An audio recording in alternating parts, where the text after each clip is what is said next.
According to a recent study conducted by Germany's Kiel Institute for the World Economy, IFOR, the United States has expended over 50% of the average annual aid it provided during the Vietnam War period from 1965 to 1975 in Ukraine, within just a year of the Russia-Ukraine war, without deploying any troops to the ground.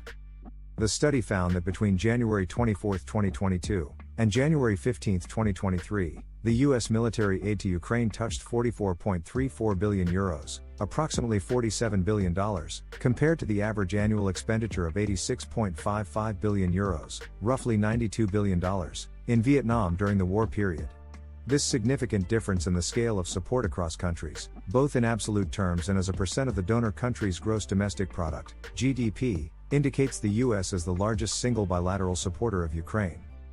The IFO study highlights that in terms of percentage of GDP, the U.S. military aid to Ukraine has already reached a quarter of its expenditure in Vietnam.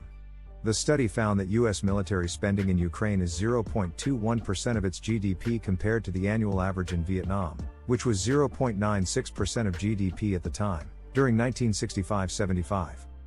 The Ukraine Support Tracker Initiative by IFOR tracks military, financial, and humanitarian aid to Ukraine by 40 governments in the aftermath of Russia's invasion of Ukraine.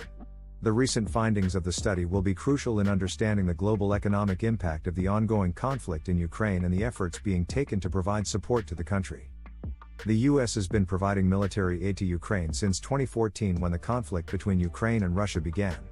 The recent surge in aid to Ukraine reflects the U.S. government's continued support for Ukraine's territorial integrity and sovereignty. The aid includes defensive weapons, training, and intelligence support to the Ukrainian military, which has been facing a constant threat from Russia. The IFO study highlights the significant role of the U.S. in supporting Ukraine during these difficult times. As the conflict in Ukraine continues, it is imperative that the international community provides all possible support to help Ukraine in its fight for territorial integrity and sovereignty. Until next time, take care.